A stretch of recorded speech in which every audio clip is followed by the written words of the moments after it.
Welcome, folks. We have 1 o'clock T-Rock time. Thanks for being with us this afternoon.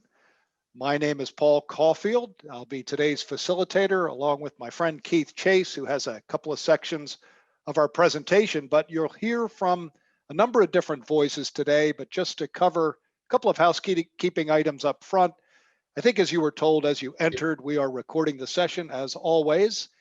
And we're in Zoom. I'm really going to make this quick. We would love to hear a lot from folks today. So don't be afraid to unmute your audio and speak with us.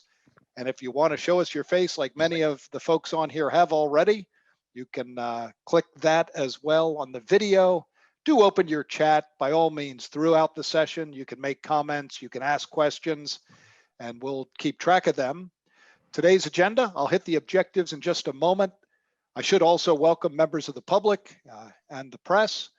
We'll hear from our commission chair in a moment as well. We'll do a quick look at our milestones. We will do a demonstration today. So any of my close friends who looked at the agenda in advance here, I did a little swap on you between 4 and 5. I thought we might have a better time looking at a projection tool for, it's really should say projection tool demonstration, and then talk a little bit about people's perspective on what the high potential options are.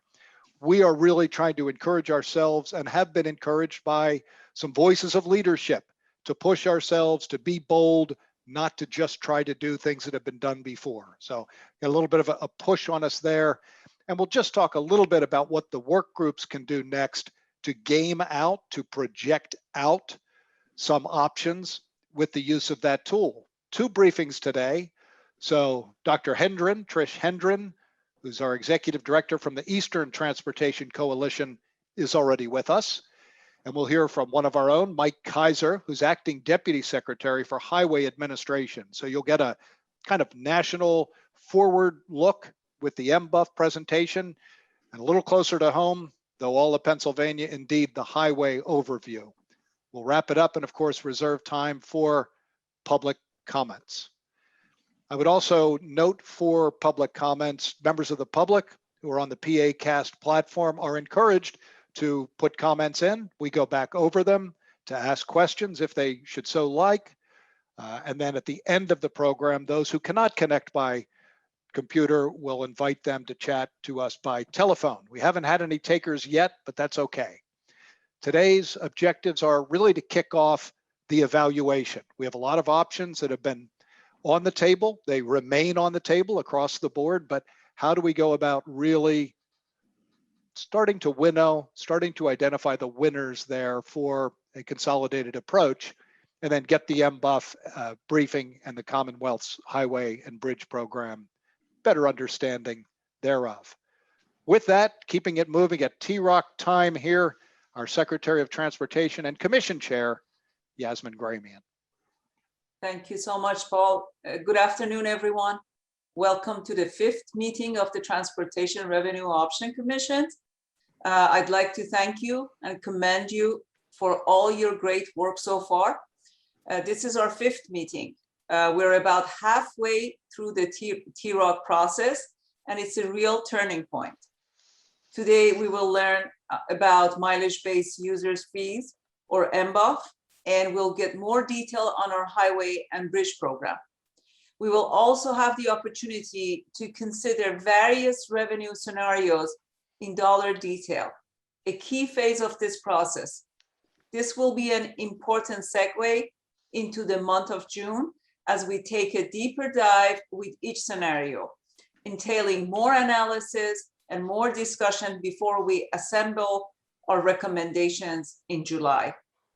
Thank you again for being part of these important conversations.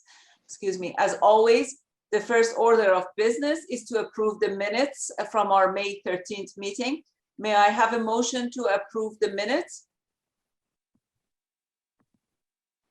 So moved. This is Catherine Calamity. Thank you, Catherine. Do I have a second? Second motion. This is James Harper. Thank you very much. Is there any discussion? I hear none. Is there any objection to the motion being approved? Hearing none, motion carries. Thank you very much, everyone. Now let's get started. Paul, back to you. Excellent. Thank you, Commission Chair Gramian. So as you are well aware, and I really appreciate kind of putting it in perspective for us, that we're about halfway through the process. We may not have as many meetings deeper in, but we still will have a lot of work to do of evaluation. So as we consider the game plan here, we're still in May, just for a little while longer. We're really trying to identify, but turn the corner toward evaluating some initial options that may be part of a set of recommendations. Looking ahead as well, the upcoming meeting dates are settling on June 10 and 24. We're just staying on the every other Thursday afternoon program. It's worked well thus far. Thank you all for being here on that. I'll give you a little bit of barely personal perspective on the next step here.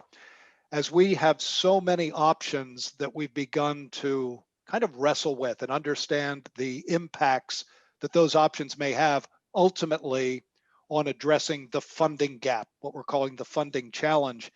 You know, we started talking about, wouldn't it be wonderful if there were a tool, if there were some magic tool by which you could project out the impact of selecting different combinations, and the permutations here are enormous, of course, but starting to get a sense of, you know, if we went with kind of a low investment level in this option and a higher investment in that option, what might come up? Well, it so turned out, and through the acute ears of Kristen and listening to that conversation, she said, you know, the folks working in the Pell world have developed at least the beginnings of such a tool for projecting out those effects that could potentially be expanded and used in this context. So we have a revenue analysis tool. It's still under improvement. It's just, call it beta, but it works. And just 2 days ago, we put it in the hands of the work group leads. We didn't go real wide with it because we just wanted to start to help people gain a little familiarity with it, and then talk about how they, working with their groups, could game out some of the possibilities. So it really helps us do these 3 things, and perhaps many more, get a better understanding of the whole funding challenge. When you're looking face to face on a spreadsheet and you're seeing red bars and you're understanding that we're trying to eliminate that red, you know, we're trying to turn that to green and address that need, I think that really helps foster that understanding. It's a hands-on tool. So you're really going to get a chance to say, what if this, what if that, and it'll give you a hands-on set of options, in fact, that might make up an ultimate funding recommendation, and really define the whole range. I think when we collect some results, and we'll talk about that about 10 days or so from now, it's going to give us a chance to say, let's find out kind of where the will of everyone is. Let's find out what the range of opportunities is, and then really start to home in on those things that are most promising. So that's really the setup for the tool. And I'm going to do a preliminary demo just because it's bigger on the screen this way. And then we're going to have Chuck Zimmerman take us into the use of the tool itself. So at the top of the tool, when we turn it over to Chuck in a few moments, you'll see that we've selected and tried to keep it simple by working in 3 phases. So phase 1 means that things could kick in year 1 or 2, and for the most part, carry out throughout years. Phase 2, and oh, by the way, that's because while there may be some legislation required, there are things that can be done quickly. There are things that aren't really moving mountains to kind of make happen. Maybe there's already a program in place and we're talking about expanding it, increasing it, that kind of thing. What we're calling phase 2, now that's years 3 and 4 and beyond, then maybe some system changes. You know, there may be some, they may not be tremendously challenging, but it's not next year. You know, we're not quite there yet. It's 3-4 years out. And then out beyond, think of something like MBUF, which really might be 6 or 8 or even 10 years in the future. We need to be able to say that's kind of a phase 3. It's a major system. It may be a lot of legislative changes, coordination with federal government. So when you step into looking at the tool, we've had to make approximations with numbers and assumptions about timeline, or the thing gets too complicated. So to keep it simple, we worked in those 3 phases. you will see that the tool is structured to show you some categories. I just picked one, which is called road user charges, within which there happens to be only one. That's why I picked it. Mileage-based user fees. There's a description, which has some quantitative elements. It tells you the numbers there, the phase that we just went over, color-coded like this slide we just saw. And then the fun part, the annual revenue contribution from that option. And when you select that in the green out here, that's where you actually do the selection, you get to find out the effect of those selections on addressing the need. This is the starting point. A lot of need at our 9+ billion. So we put the whole thing in there. We're not here to say we absolutely will address the entirety of that $9 billion need, but as a kind of upper end, and you've seen that from the first meeting on, that 9+ billion need, and then that is simply taken out pretty much on a straight line basis into phases 2 and 3. So the need bars below the line red are in the 3 phases. So back to where the real work goes on, projecting the results of taking action, you'll actually come into selecting, in this case, the medium-high fee we selected for MBUF. Note that it only kicks in phase 3. When you do that, you get a confirmation, a little validation. You picked a medium-high fee, and then through the interaction of the tool, that is projected out. And I guess this is a kind of built-in capability of Excel that I was never aware of and haven't mastered. But thanks to Chuck and Nate, we can use it, and their predecessors, folks from Pell. It has taken the red line, and remember, this is only MBUF kicking in out there in out years, phase 3. And that shaded line was former need taken up by the green bar above based upon the selection of which option you picked for MBUF. So that is a really cursory look at how the tool works. As I indicated, and we just got this out to our leads, and they probably have had very little time to even take a look at it. But we just thought we would try to get a little bit out ahead so they might give some thought to how they might use it, maybe pull the work group back together and say, let's do a what if, we'll do a save as. Let's do a different set of what ifs, do a different save as. So I think we can move into Chuck sharing his screen now, and I should do a little more formal introduction. Chuck technically is the director for the Bureau of Fiscal Management at PennDOT, also known as the fiscal director or the fiscal guy. So Chuck, that's you, and you can kind of take us into the living, breathing tool now. And you can see my screen? Yep. Okay, good. So like Paul mentioned, I'll walk you through sort of here the pieces of this. I tried to do it differently, but because of the share screen, I had to set it up this way. So I think it'll work. Okay, so for instance, column D is the phases that Paul mentioned, either 1, 2, or 3, and I'll get into that in a second. And then we have the amount, and I'll show you here how to select. So this is set up really in 5 categories: the MBUF, and then we have tolling and the various types of tolling. Redirection of funding, which right now we have the state police in there. We know that's a big one. That's sort of its own category. And then fees and taxes.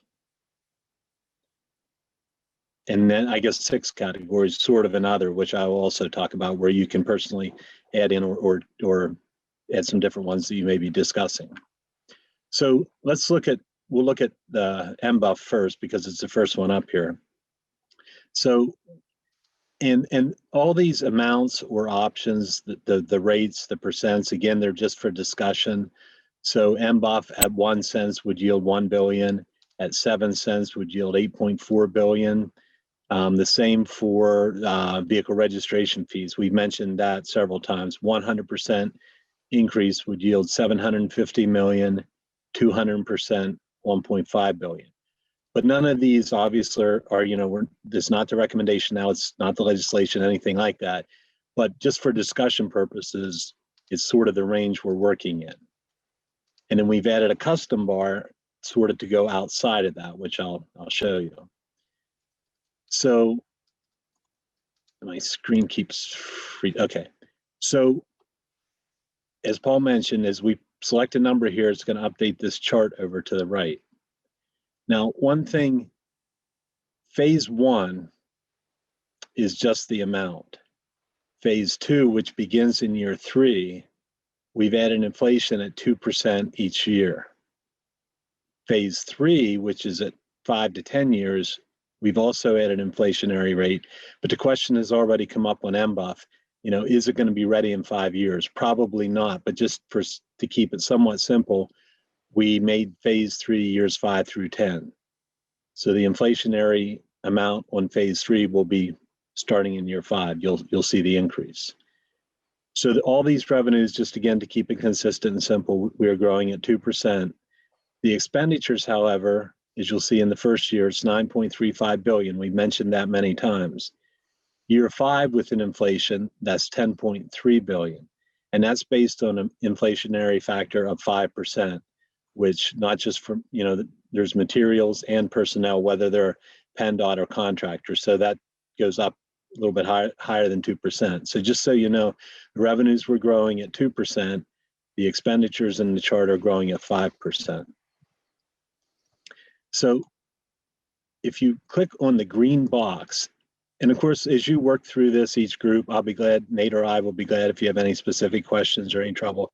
We tried to make it so that it's easy to work with, but it's still a little, until you understand the pieces, it can be a little tricky. So I clicked on this green box. Now there's a little little arrow up here.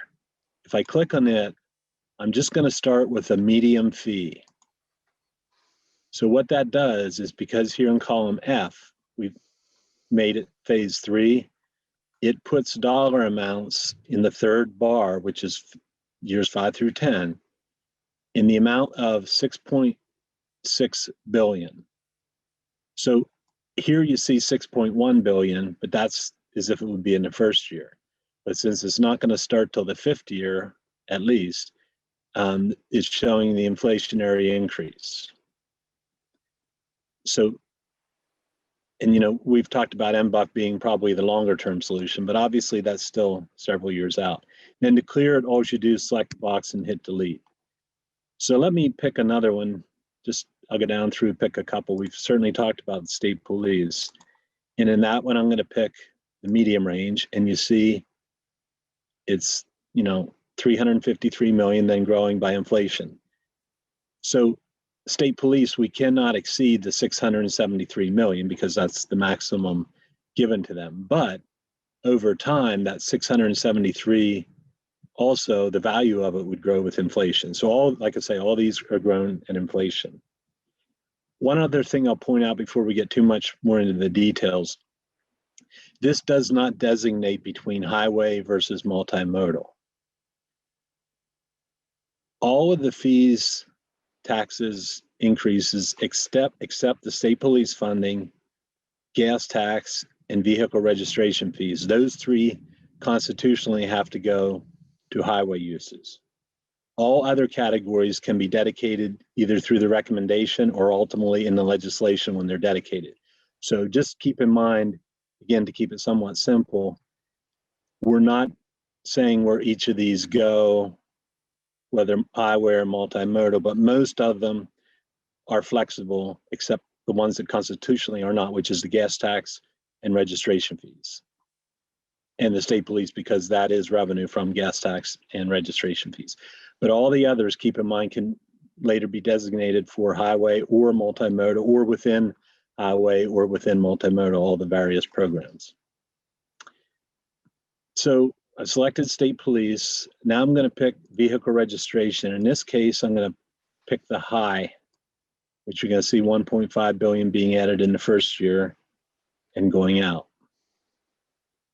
Now I mentioned that can only be for highways, so let's pick a couple that could be either multimodal or highways. And let's pick the vehicle lease fee, because that is I'm sorry, not that one. I wanted to pick, we'll pick that one. And that's basically a percent of fee based on the value of your vehicle. So if your vehicle's a $3,000, you're paying a much less. That's a later one, sorry. The vehicle registration increase, the one I selected, that is the 100 or 200% on the current registration. So I picked a high fee, which is 1.5 billion, and you'll see over here that got added to the chart. Then if we wanted to add what was brought up in from the last presentation, registration fee on aircrafts. So here I'm going to select, and it does work in the chart, but you will not see it. But if we pick the medium range, I guess it did go up. It's just such a small number compared to the totals. And let's choose sales tax at a high range. So, we could pick any or all of these categories, but that is, with the ones we selected, we're now at 2.7 billion in year one or phase one. So let's assume that that's the categories that the group wants to go with, your group or the bigger group, but we want to increase the value. So what we've done is added this custom, and you have to select the custom, and it'll show there. And in this case, the vehicle registration fees, if we want to increase it by 100 million, you just hit this little arrow, and off to the right, you'll see the chart going up. So I hit it 6 or 7 times, and we're now at 2.7 billion. Let's say we want to go up to 3 billion, so I just hit it 3 more times. And we are now at 3 billion. And through the discussion of the group, well, maybe we don't want the state police to be medium, let's make it high. Now we're at 3.3, so let's say, well, we only want to show 3, so then you can also decrease the values just like you can increase them. They're macros. The green arrow is increase, the red arrow is decrease. So as you work through this, you can add at any point. Let's also add the vehicle sales tax now, and that increases the chart and therefore the total recommendation. And down at the bottom, we have other. And they're very generic. We don't have descriptions in there because we didn't want to define anything. Or you can add one of your own, like other here. Let's say we want to put in for sports betting. And generically, they're set up at 100, 200, 300 million with increments of 25. If I select other here, or custom, I'm sorry. And we can, just like I was doing, hit the green macro, and it's increasing the amounts or decreasing. So, and if your group in what you work with, you have more to add, it's not, if you know Excel, it's not real hard, but I'd be glad to work with you to save you some trouble there, or Nate Reese in my office. But the bottom 4 are really more generic and ones you can play around with if you want to add something. And if you then change your mind about vehicle sales tax, you just hit the delete key and it's gone. So like Paul said, we built this to see the red decrease as the green increases, the recommendations. And again, it's just to be flexible, to play around with, to add with whatever categories or groupings you want to. And I can go into more detail if there are specific questions, or I think I covered all the pieces of it, really. Chuck, when you select one of the custom increments and you bump up the custom increment, you could just point out that actually changes the description. It sort of back feeds into the description. So as you bump it up by whatever that, and you tried to pick a reasonable increment relative to the other facets of that, whatever particular option you're in. But I think it's nice that it says, okay, how realistic is that? You custom, for an example, now mileage-based user fee, that custom is at 4.2 cents. As you bump it up, that 4.2 would increase or decrease as you drop it down, right? Correct. And in the other, right, they're more, you know, we just put 100, 200, 300, or 3, 4, and 500 million. You know, just kept them somewhat consistent, but yeah, 100, 200, 300 million. But that certainly can be changed if, you know, either through the custom, just by increasing it, is probably the way I would go. If we then want to present it, we can work and, you know, put in a different number. Now, you brought up a good point there. One other thing I wanted to say, for instance, the registration fee we've been talking about, and we've been saying 100 to 200%. So what we've added here is if you go beyond the 200%, beyond the 1.5 billion, say you wanted to make it 3 billion, that also the formula here, the description changes. You see now it's double the 1.5 and the 400 is double the 200. If we take it down just a little bit, it'll give you the exact percent increase. So you know just what you're looking at. To get that dollar amount would be a 373% increase to the vehicle registration. So we tried to do that in each of these categories so that you actually see the actual number of the percent increase. So we don't have that in the other because of the fact that, again, we didn't define, letting that up to the groups or, you know, later discussions. But we did not put in definitive numbers there or increases. Chuck, we're getting some questions. I saw some privately, and Secretary Dunn put one out there about, you know, is there sort of some ground support if a work group is going to convene and there's no one very comfortable with it. And I do want to just allay people's fears a little bit. I'm a bit of a goof with this thing, but I didn't have much trouble with it once I got a handle on it in a matter of a few minutes. And I'm not trying to discount the fact that it's a very complex and powerful tool.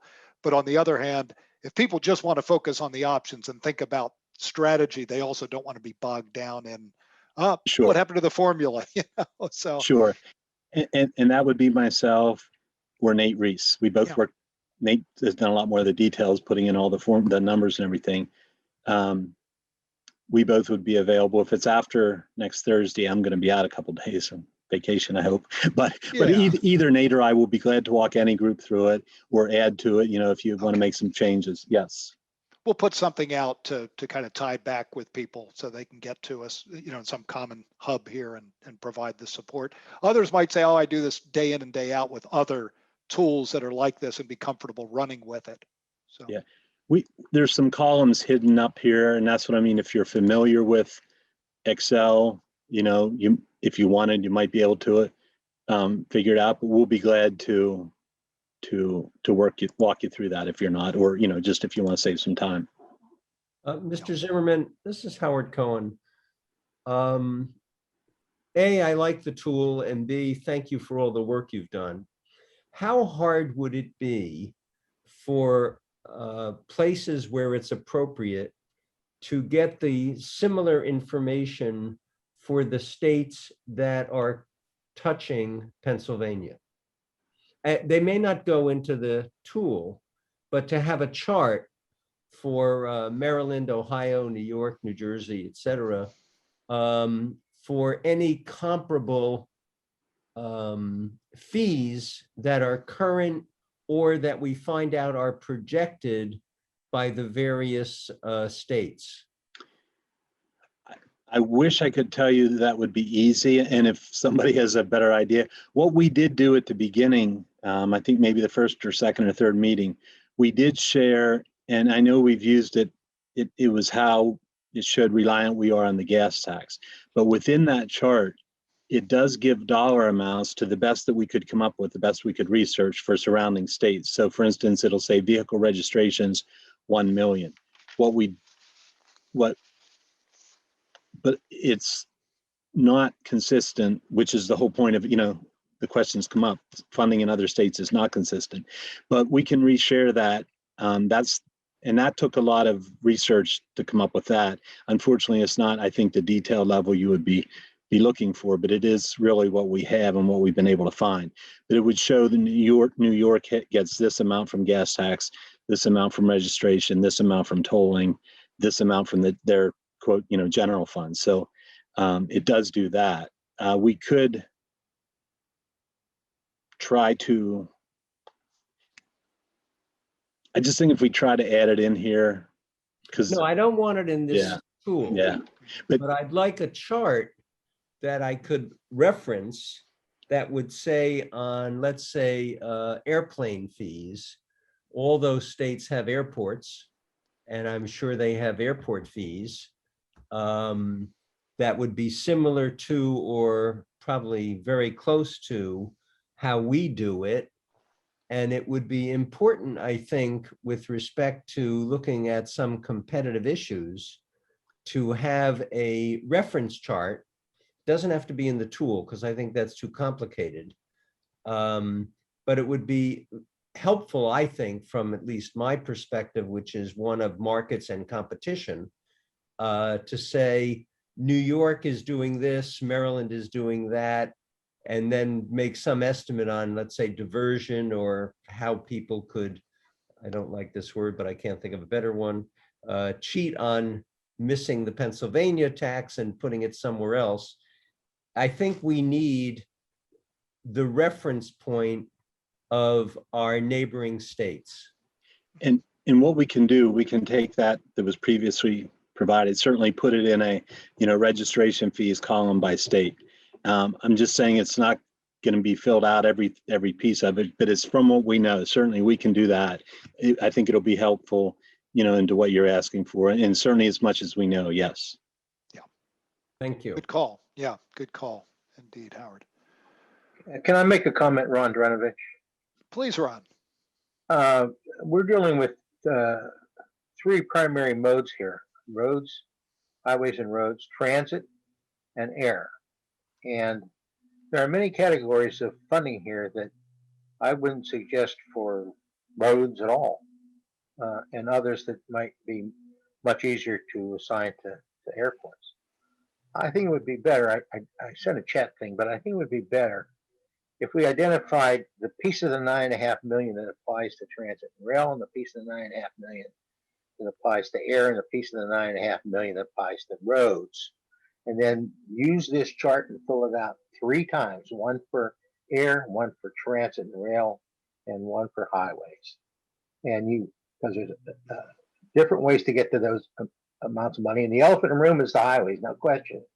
But there's avenues of getting money here that could be used for some other modes, and it would just be easier and clearer for me to, I think, to identify things that go in that direction. If we made all the money up out of MBUF, for example, we would have to divert some of those dollars to transit and to air, and that doesn't make any sense. Although MBUF is not one of those dedicated. It's not like the gas tax. Nobody passed a law yet that said that goes to roads only. But it would be easier, at least I think, actually to see, is the $9.5 million made up of 8 million and $1.5 million, or 8 million and 1 million and 500, 8 billion and 1 billion, Yeah. 500 million?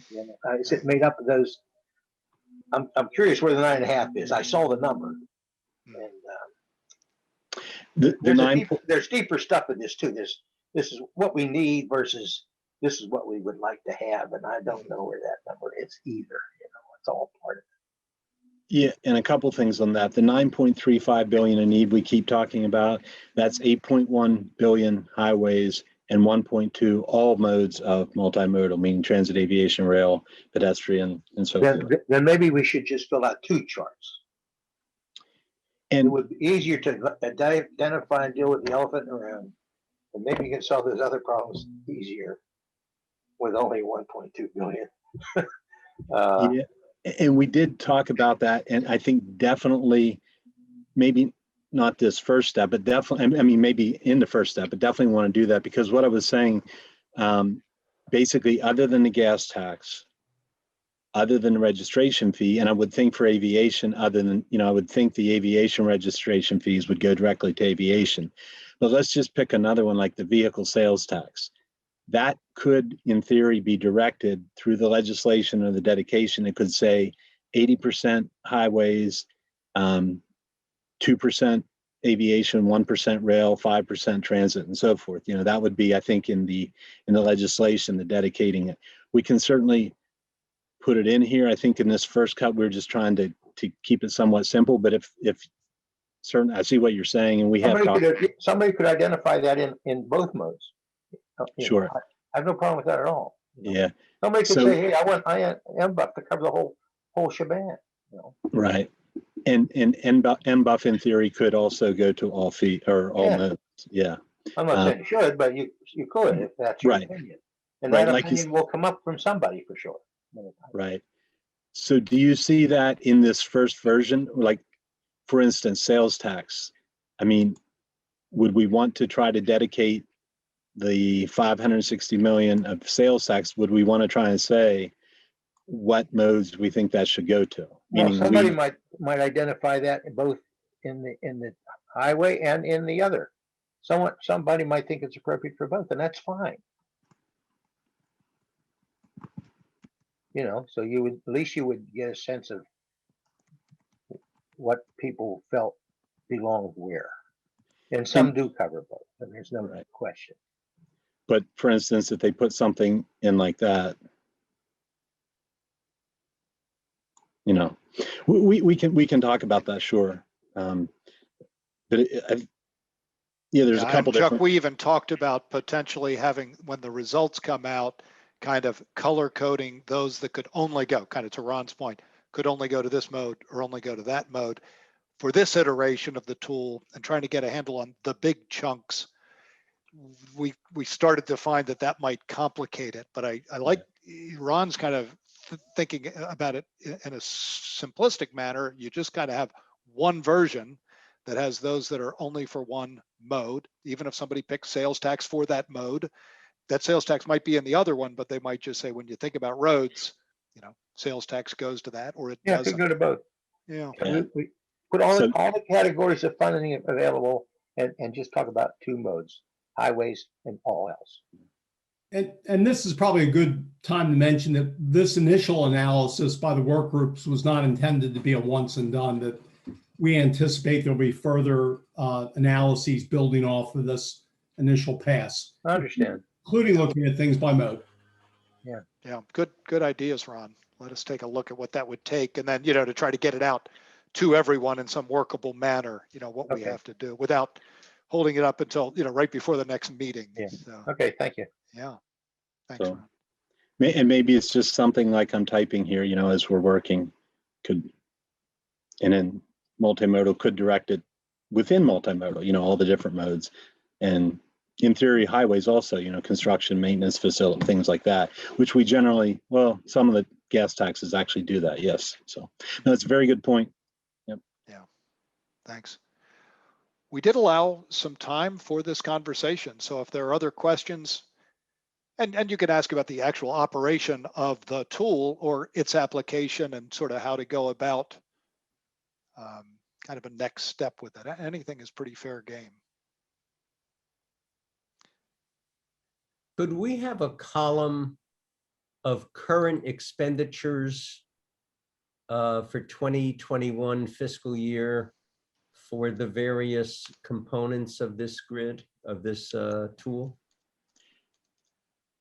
Some, yes. So for instance, sales tax is specifically spent for within multimodal for operating. Some is for capital. It's very specifically split out per the legislation, so we could do that. Yes. Some of them, like the vehicle registrations, they have to be highways, but not, there's no restriction whether they're construction or maintenance. The gas tax, through the different various legislations, 1981, 83, 97, 91, and 2007, do, and we could do that for the, they actually split out. Each act has 42% maintenance, 17% construction, 14% toll roads, and so forth. They're different for each one. So yeah, for the ones that we can, we could do that. Some of them are sort of what we call discretionary within highways, meaning they, yeah, but certainly, you know, we could give a total for that, you know, like the vehicle registrations is about $1 billion, and that's all highway related. That's what we could do. What you're asking is a little bit more easy to do specifically for multimodal, because that was some of the later funding, and they are very restricted in how they're expended per revenue source. But certainly the ones that we can do, we could take a look at that, sure. Yeah, I'll tell you why, so you should know the context of my question.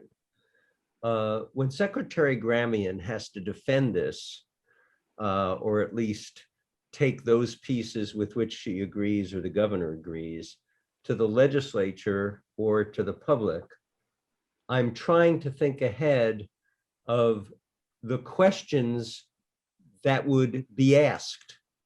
And legislators and a lot of people tend to look at, well, what are you doing now as opposed to what are you going to do then? And I just want her to have in her ditty bag the answers to show that we at least considered those issues.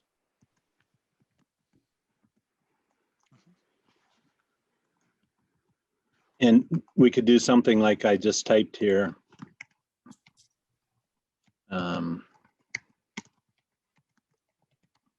You know, 100 million, and that's not exact, but it's something like that. And then there's programs of statewide significance, which are, but again, those are all specifically percentage-wise derived from combination of Act 44 of 07 and Act 89 of 13. So I think that kind of gets to what Ron was asking also. You know, it shows how the money is being spent now and how we want to dedicate, you know, the new funding. So that those are both related and very good points, and sort of tie together. But for a lot of these, there'll be a blank, and it'll just be, you know, highway discretionary, something like that, meaning we can pick between maintenance or construction facilities, things like that. But also, you know, we talk about the local components. Each gas tax has, and some of the other legislation has very specific carve-outs, if you will, of the revenue for locals. And those are the payments we make on March 1st. So we can try to tie that in too, because like I say, they both sort of do blend together, and they're both very good points. You know, Chuck, it also seems, because we have made this available to the work group leads, they might begin to explore it and actually kind of feedback to us that, Yeah. First of all, some of them could be creative in its use. We'd like to see it come back and be able to establish kind of, here's where, you know, it's hard in this virtual world to get a sense of consensus. So we might be able to sort of plot out, here's the range of possibilities that people are seeing, and they might be able to make suggestions for that further analysis, because this is the mainstay of what we have to do really for the next several weeks. So it doesn't all have to be done by our next meeting.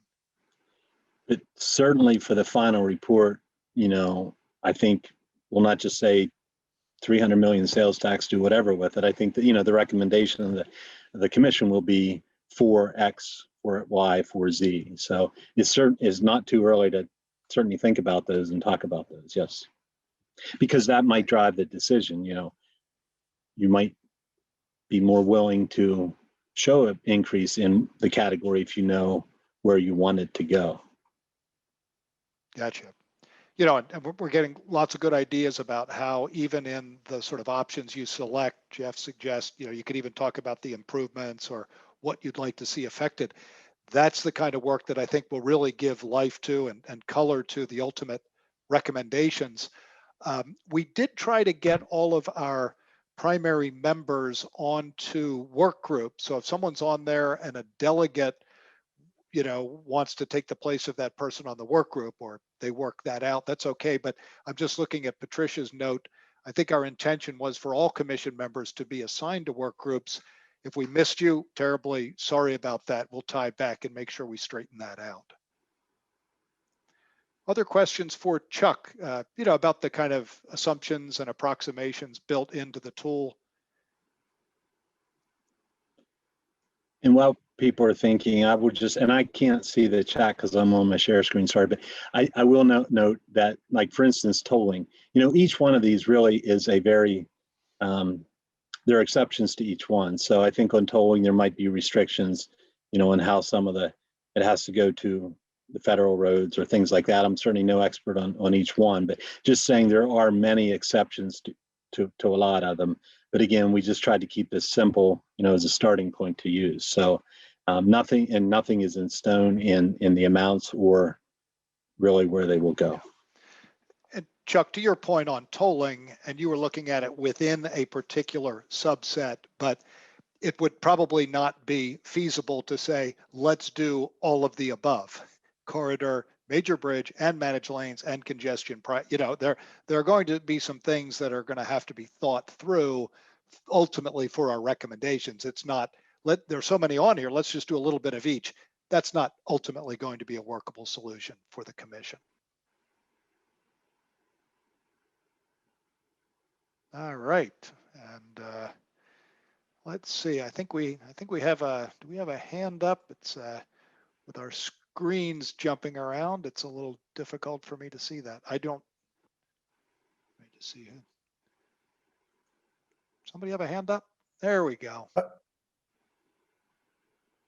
Is that Georgi Tosha from Jorge? Appropriations. Thank you. Yes, go ahead, sir. In terms of the tool, and once you distribute it to everyone, I'm a staff member for Chair Bradford. Would we have access to all of the data within the tool? So then, especially people that have a little bit of a deeper knowledge of Excel can sort of add their own component or explore this, or the tool is going to be locked in to only explore sort of available scenarios? I just hid those columns, and yeah, basically this is the data, where the numbers come from. And again, I'd be glad to walk anyone through that specifically, but yes, we do not have locked cells. We do not have, hidden, the macros you don't see, but they're just increasing by this amount. So yes, it is very flexible that way. Okay, thank you. Yeah, so he only hid them for presentation and just to keep this clean, right, Chuck? But there's nothing Yes. locked. So Correct. that's open access. Yeah, great question. Correct. Thank you, Gregory. And then there's a calculator tab, which does a lot of the work, and another very small on the total needs. So yeah, there are some other pieces, but certainly I can walk through, if people have questions on that, or they can look at it on their own. Yes, if they're good with Excel, but either way, sure. Yeah. Thank you. So I like Amy's question. As a group process facilitator for many years, Amy, she said, is there a benefit to just going through each section as a full T-Rock? We thought we might divide and conquer the first time through and get a sense of the range and then try to do something like that, Amy. But, in the sort of first introduction, and then to try to get, some 50-ish number of people to say, well, no, make that one go up, make that one go down. We thought that was a little beyond our powers. So we thought we might get a first option. They call this gaming out the options and let people learn a little bit about it, and then maybe come back with a couple of possible scenarios. In other words, we could come back with one that says, here's one that's tolling heavy. And then there might be another one, this one's tolling light, but registration heavy. So I think when we see what comes back and what people are starting to think, and they don't have to come back with their definitive answer so much as, here's a strategy, here's an option, a set of options, combination to consider, and kind of game that out. So that's my best answer at the moment with the use of this new approach. And Paul, this is Amy. And I Hi, think Amy. that's why I made the suggestion that everyone fill out the form on their own, send that back, and you guys determine which top 5 are the most palatable to all the members. Because I think if not, each work group's going to do exactly what you just said. They're going to needle each and every one of them and not get to the top. I want to take a look. Yeah, I appreciate that, Amy. Yeah, it's kind of a question of, it's consensus building, and it's kind of a question at what level do you start to converge? And we thought, because the work groups have a little bit of, they have a little bit of identity at this point, we might start there, but I don't think we're locked into that for the long run. One point we had in mind, Amy, in keeping the work groups intact, at least for now, was probably asking a question along the lines that after you've done this scenario, what are some of the implications specific to your work group, be it public transportation or multimodal or MBUF? What are some of the implications that you would want to report back that are specific to one of the 8 topic areas? So we do have to turn our attention to our briefing so that we are very knowledgeable. I'm going to steal the screen back, Chuck. Okay, Hope you don't mind. I do not. All right. I think I gave it back. I think, and I'm gonna just point out that we had a question built in, which was, what options do you consider most promising? I don't know that we have to game that out right now. I don't know that we have to spend a lot of time working on that right now. We considered it if we didn't have enough questions for Chuck to put that out.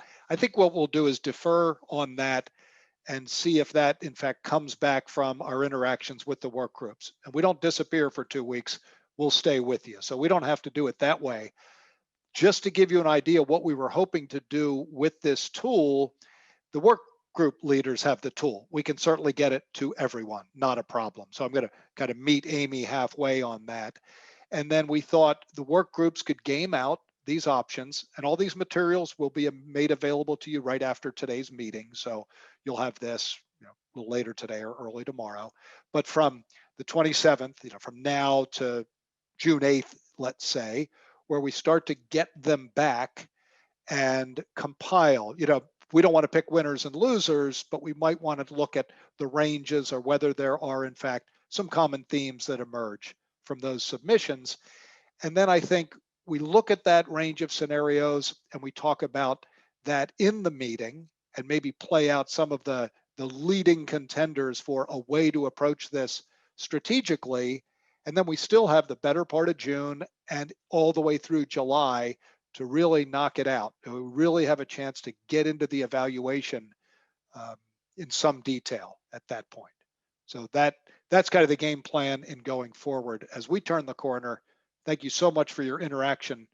You worked Chuck pretty hard, but I thought we had worked him hard leading into that, but that was excellent. We'd like to learn a little more about what MBUF might in fact look like. Ron's been leading our work group on that arena, and now we have some extra help on that. And then of course, as indicated, we'll hear from Mike a little later. So for the next half hour, we're going to speak with Trish Hendren. So Dr. Hendren is Executive Director for the Eastern Transportation Coalition. So your turn to steal the screen away from me, Trish.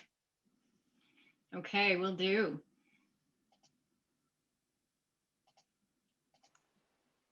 All right, I think that was a relatively smooth transition there, hopefully. Yep. I will, looks like you're giving me the thumbs up. You can see it okay, Paul, is that correct? That's correct. All right, wonderful. Well, thank you for the invitation and the opportunity to join your commission meeting today and have a discussion with you about what in the world a mileage-based usage fee is, and really wanted to touch on why we're even talking about a distance-based fee, and then introduce, the work that the coalition is doing and why we're engaged in this, and then really focus on some of the key findings we found in Pennsylvania through MBUF pilots, surveys, and data analysis. So it's going to be a crash course in MBUF. So sit back and start entering questions in the chat box and look forward to hearing what your questions are. So starting out, why are we even talking about a mileage-based usage fee? Quite frankly, it's the reason why this commission is here, is that our transportation funding, our traditional approach of being reliant on the fuel tax, is in jeopardy. And that is because it's actually good news for our personal wallets that we have our vehicles are going farther on less gas. But because some of our fuel tax is not keeping up with the cost of maintaining and expanding our transportation system, we're losing purchasing power. So it's kind of a compounding effect that's really affecting the revenue that we need to have a viable transportation system. So it's kind of one key issue why we're looking at a change. In addition, the actual nature of our fleet is changing. And I'm separating our fleet from improved efficiency on kind of your vehicle that's out there. I have really old vehicles, over 20 years old, so I don't get as much good fuel efficiency. The next car I purchase will probably be an EV. So my contribution to our transportation funding is going to change from kind of a lot in my gas guzzler right now to none at all. So as our fleet changes, that's going to really, again, threaten and kind of break this connection between how much we use our system and how much we pay for it. And I think in Pennsylvania, looking at some of the work from the Pathways presentation, and we look at Pennsylvania, and it's a state that is at high risk, given that a lot of your funding is dependent on this fuel tax. So again, that's the challenge that we're facing. The other aspect I think is not given enough attention is what the public thinks. So if we ask them, what do you think about the roads in Pennsylvania? We get pretty good marks. People are saying that they think the quality is good or excellent. This is in our statewide surveys we did in 2020. But then you say, what about funding? And the problem is that a majority of people think that funding is staying the same or increasing. So why am I bringing this up? What this means is that we have kind of a knowledge gap between the commission members like yourselves, policy leaders, and the general public. So as we're going to go out with a potential change, we need to first explain why we even need the change to begin with. And so that's a pretty big hurdle. And I think it's something that we need to, this commission needs to think about, and all of us do as we go forward in transportation funding. So in essence, we're looking for a sustainable way to ensure the viability of the economy, mobility, access opportunities in Pennsylvania. In order to do that, we're looking at a way of shifting from a fuel tax approach to a more distance-based fee approach. And what that means, it's again, pretty simple, is that connection between the more you use, the more you pay. So instead of how much fuel you put into your tank, it's how many miles you are driven. And I added in here a little schematic, shall we say, of how an MBUF would work, because there's a lot of perceptions about what this might look like. So bearing with me here, the general concept right now is that you would have some device in your vehicle. Doesn't have to be a GPS device. It may be, it may not. Options and choices are going to be key to this potential future. But the thing that's important here in this first step is it's a relationship between your car, your truck, and an account manager, a third party. In essence, it's a business transaction between you and that private sector vendor. Then the private sector vendor sends you a bill. And then what happens is the individual driver pays that account manager, and then the funding comes to state agencies. So this is not the way it's perceived. It's perceived that the account manager is actually the DOT, big brother in your car, et cetera. So it's important as we talk about this concept that we explain how it's potentially going to be set up. A key role of the public agencies is oversight of that account manager. And again, that education, explaining why it is that we're doing this with the public. As far as how we're doing this, again, I mentioned options, choices is going to be key. This is a lesson from across the country and states that are looking at a distance-based approach. If we mandate a GPS in every vehicle, this is not going to work. But there are benefits of having GPS. How do we talk to the public about that? What other options can we have? And that's what we're exploring. So taking a step back for a second, this who is the coalition? Several folks on the commission may not know, so I'll just put this slide up here. So we've been around for 25 years, and we're a partnership of the 18 states. And yes, I'm giving DC statehood there for a minute, along the Eastern Seaboard. And we got formed 25 years ago to really look at operational strategies that we can learn from each other, and looking at freight movement and passenger movement. Because on the East Coast, let's face it, we go between states often, and our economy on this portion of our country is so vital that we want to make sure that the transportation system is working well. So that's who we are. Pennsylvania is a key founding member of the coalition, so we have a longstanding history of working with Pennsylvania. But I think to understand why the coalition is doing this type of work, the way I like to describe it is the harder the challenge, the more we gravitate towards it. When I say hard challenge, something that one state can't solve. So that could be our funding challenge, looking again, our freight movement challenge, looking at resiliency. How do we work together to be stronger? And so that's really the philosophy of the coalition. I want to highlight that because the findings I'm bringing you is based in work in Pennsylvania, as well as our other coalition members. And I think you all are going to benefit from what we're hearing in North Carolina, what we're hearing in Delaware, and in North Carolina, and in what other state? Let's see, so in Maine. So a couple of states that we're doing this work in. Because we, quite frankly, we're more alike than we think.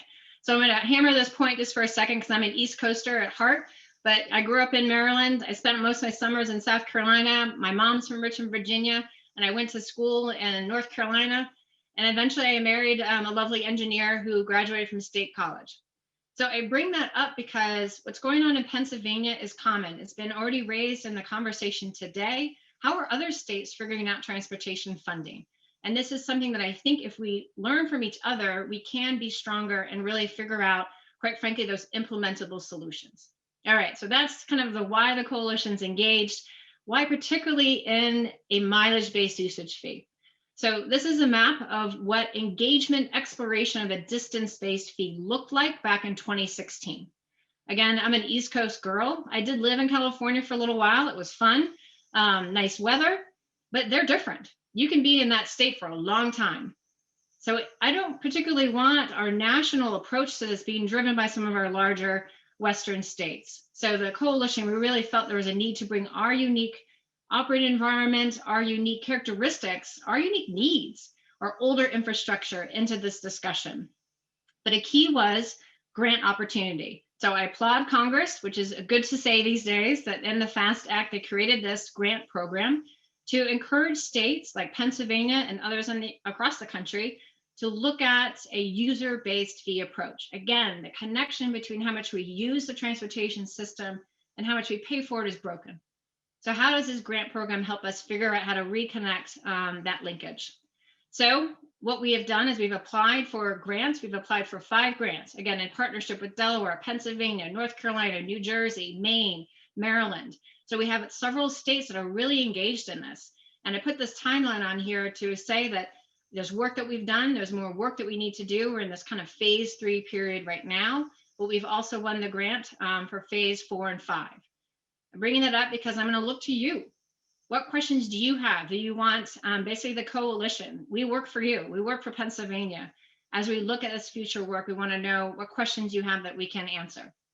All right, so let me kind of share what we've done. Oh, wait, this is my caveat statement. This is so I can keep my job, which I do enjoy because I love what we do.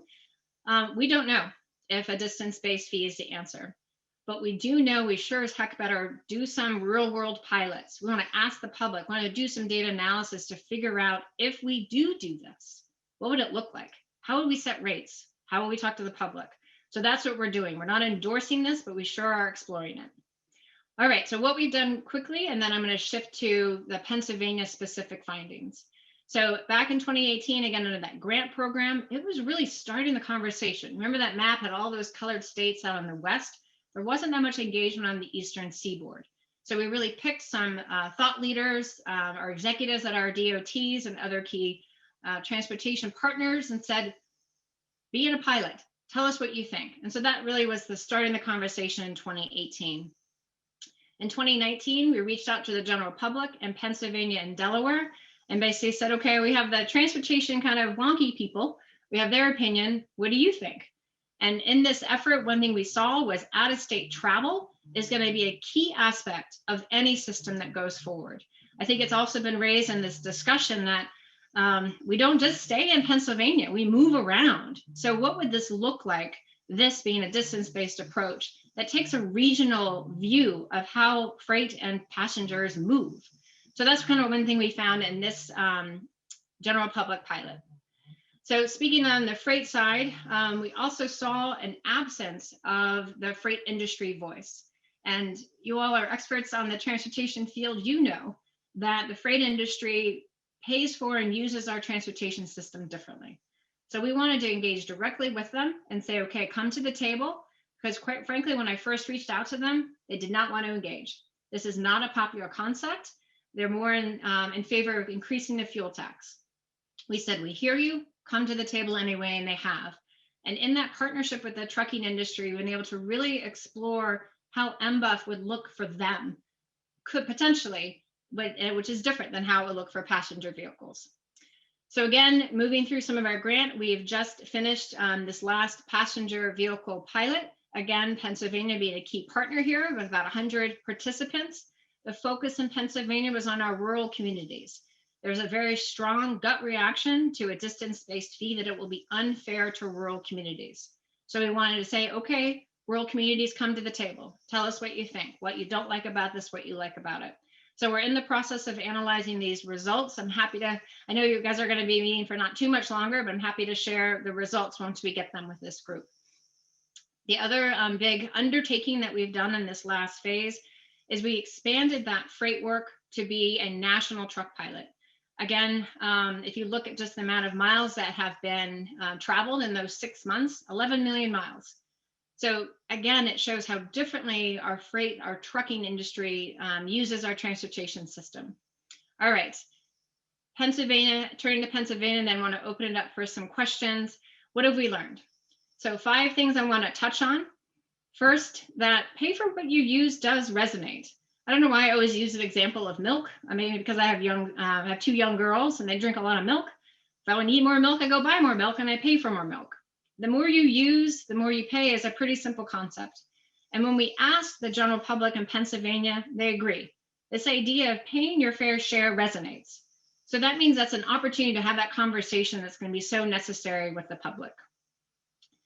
This concept of outsiders, people not residents in Pennsylvania using your roads and not paying is also going to be a challenge that a regional system regional approach needs to address. So this is just an example of the most recent pilot. Again, we're still going through some of that data, but it showed 8% of the miles of the participants from Pennsylvania drove out of state. So I think this is also a good point to put a little caveat on that the fuel tax in Pennsylvania is higher than some of your neighboring states, and pretty much all of them, right? And I grew up in a frugal household where my father would push the empty car across the state line to get cheaper gas. So part of this is that happening in Pennsylvania? Perhaps. How much? What does that mean? So again, trying to figure out how do we, again, tighten that connection between how much you use and how much you pay, because that's what resonates and kind of makes sense. The second key point here is on privacy. So again, when you talk about a distance-based fee, this is one of the first things that comes up. That's why I showed that schematic of it's not the government in your car, it is this private sector, which people are more comfortable with. This is the point where I get to confess I'm a data geek, so I'm going to keep throwing data at you. So this is from our 2019 general public pilot. 71% at the beginning said they were very concerned about privacy. At the end of that pilot, that went down to 48%. Again, I'm a data person. You never see that kind of numerical drop in a short amount of time. What that tells me is that there are some misunderstandings about what this concept is. And again, if we engage the public, if we have people in these pilots, this is how we can really move the dialogue forward. I think it's also key that the way that we set up the pilot, we have to make sure that we have privacy protections very clearly laid out, like we do here in our basic user agreement. We say what we're going to use the data for, when we're going to get rid of the data, et cetera. And we really heard from our focus groups that people appreciated that.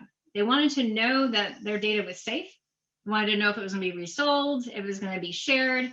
So again, this is going to be a key aspect of this really notable change in how we pay for transportation. We have to make sure privacy is front and center. We address it as a concern and how we're going to handle that concern. So third, I touched on this earlier, that there is this perception that a shift from a fuel tax to a distance-based approach will hurt rural communities. And that makes sense because rural communities drive longer distances. So we said, okay, let's take that kind of myth or that kind of gut reaction and let's bring some data to it. So again, I've warned you I'm bringing lots of data. This is actually less data than I normally do. So you guys are getting off easy today. But in this chart, what I really want to highlight here is that the data analysis shows the effect of shifting from a fuel tax to a distance-based fee. Rural communities would actually pay less, that -34 on an annual basis. So there's a lot of assumptions in this. So one is this is a revenue neutral replacement. And I think probably many of you hopefully are asking, well, why? So it really goes into the fuel efficiency of the vehicles and rural communities, one of the main reasons that we have the result that we do. So again, what do we do with this? How do we reach out to our rural communities and explain that today they're actually paying a higher share of our transportation funding compared to some of their partners? It's always a risk to put it into winners and losers, but so I think a challenge for you and for me is how do we have that discussion without making it winners and losers? But this is an important result that we're going to have to communicate because it is not what people think when you hear the term distance-based fee. All right, so 2 more. So a 4th thing about we've learned from the work in Pennsylvania is these pilots, real world pilots, getting people with devices in their cars, getting invoices on their phone, really having surveys that they do, really engaging with them, gives us a lot of information about how would we do this. So as I have highlighted, we have focused, like everywhere else in the country, on a revenue neutral approach, which is that the per mile rate is based on your Pennsylvania state fuel tax. So it's kind of a one-for-one swap. And the reason why we do that, it's really to get just a general familiarization with MBUF. However, how a rate is set, that is a discussion that we do need to move into. And I think we're ready to start doing that. And what I mean by that is there is going to be a higher administrative cost for this approach. We have to, again, be very clear that that's going to be true. I think I would counter on some of the really bristling on that is we're comparing a new thing to an older fuel tax approach that in the beginning was pretty expensive to administer to. So let's kind of think about what we're comparing and how we lower that administrative cost. Again, how do we set the rate based on fuel efficiency, equity? We have a lot of things that we need to think about. So the last key finding I wanted to share from Pennsylvania, which is common in our other states on the Eastern Seaboard, is that a transportation solution needs to address all users. And I'll bring up, the exciting announcement, which is just remarkable, that the #1 selling vehicle in the country is going to go electric, as you see here in 2022. So that is great news for our environment, for a lot of our other policy considerations, but not so great a news for the funding that we need to maintain the roads on which this vehicle will drive. And then we also have in Pennsylvania, your target to have a certain number of EVs. All great things that we want to embrace. But how do we do that as well as at the same time as making sure we have funding for our transportation system? And I think the other, making sure we include all users. I've highlighted the work that we've done in the trucking industry. I did not go too much into that. But again, they're much more diverse, heavy users, heavy payers. So an MBUF approach for them is going to be different than passenger vehicles. We need both. So how do we do that? It's going to be key. All right, so back to that map I showed, 2016. This is what it looked like. And one reason I'm bringing up this next map is there's been so much movement nationally on this topic. So again, 2016, mostly out on the Western Seaboard. Fast forward to where we are now. And the things I want to highlight here are the 2 new blue states. So Utah and Virginia. Those are 2 states that have legislation to establish a voluntary MBUF program as a way to move forward in this path towards a distance-based fee. We obviously see additional states on the Eastern Seaboard engaged with a lot of leadership in Pennsylvania to really try to ask the question, is this possible or not? So this is an important shift. That is a pretty fast shift for a country to be engaged in this. All right, so my last slide here, I call it my spaghetti slide. And I think this is, if you're looking at your short-term, medium-term, and long-term solutions, yes, MBUF might be out more in the long term, but we need to do things today in order to get there. And so we can look at some of the programs other states are doing, like in Virginia, to have that voluntary program in lieu of registration fees. You can see a lot of the other examples here. So I think that's a challenge for Pennsylvania, other states, is if we want to move in this direction, what do we do today to get there in that longer term solution? So that was your crash course in mileage-based usage fee. I welcome questions and comments. Probably our easiest way to go, Trish, because I'm sure there are many and we've allowed time there. You have, thank you, 6 or 7 minutes, is to put a hand up if you can find that on your screen. I just want to make sure we don't have too much traffic vying to ask questions here. We did have a few comments that came in. I don't think there were any actual pointed questions in the chat. Amy's actually been participating. Nice to hear as in the pilot itself. Great. Likes to see the results coming in. So let's roll out a few questions. Who wants to break the ice for us here?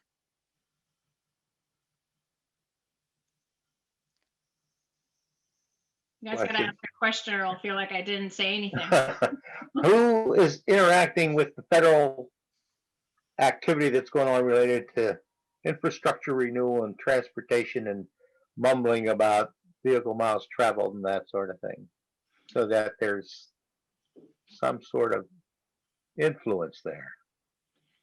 So I just want to make sure I'm clear on your question. Are you talking about the effort Congress is doing on the federal fuel tax? Yes. Okay. Yeah, they're talking MBUF, but kinda, let the states try it. And it's got to be more than that, I would think. Yes. So I think what we're seeing, and I know we engage directly with staff on the Hill as well as other states around the country, and an organization called MBUF also interacts with them, trying to educate congressional members and their staff about what we've learned. And to answer your question, what they're doing is, again, letting the states be that laboratory of democracy, right? And I think that's a good place. We're the ones that are kind of boots on the ground. We're figuring this out. But the Congress is very interested in that federal fuel tax. And so what is now in reauthorization, at least what we've seen, EPW bill that just, I think was approved through markup yesterday, is the effort to have a national pilot. And that national pilot will be much more focused on the federal fuel tax, because that's, quite frankly, Congress wants to know how to replace their funding, right? No, that's fine. If they come up with it, that's fine. Yeah, Yeah. thank you. Thank you. We had a question that came into the chat. I'll just voice it quickly for you, Trish. The bus industry, is that, how do you view that? Has there been a conversation or an opening there? So I think the motor coach industry, again, is a very important user and payer of our transportation system. So I think they're a voice that has not been as present in this discussion. So I would welcome the participation of the motor coach industry in the coalition work. So we definitely want to do that by looking at kind of steering, providing guidance in some of our future pilots and participating in our pilot. It would be great to get some motor coach companies to, again, be in this real world pilot and then tell us, like, what would this mean for your business? So I think the overall objective of this work is bring everyone to the table and let's hear the concerns, and then let's try to find implementable solutions to overcome those concerns. So hopefully I welcome with open arms, but it is absent voice so far. Carl, I unmuted you already. Thank you for the hand. Wonderful. Thank you, Trish. Excellent presentation. It is great to know that this type of study work is going on out there. You mentioned the great difference in the way that automobiles and trucks would be perceived in different ways. Why not an MWBUF approach, mileage weight-based program to handle trucks and cars? Carl, it's a great question, and we have been moving in that direction very carefully. So there are 4 states, as you probably know, that have a weight distance tax, and it is not popular in the trucking industry. So I think the reason why it's not popular, I think, is important to clarify. It is the kind of administrative burden and the complexity of those systems. So when we first reached out to the trucking industry, we did not use the W word. We were very careful to not say this is going to be that.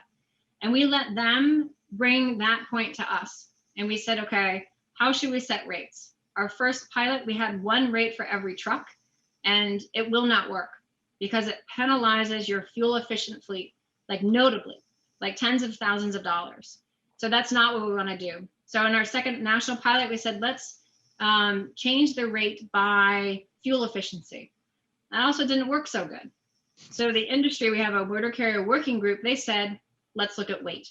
And we have said, yes, we will look at weight. So Carl, your question is perfectly timed. I think we're at the point, again, with the industry leading that discussion and us encouraging it to say, okay, if we're going to set rates based on weight, what does that mean?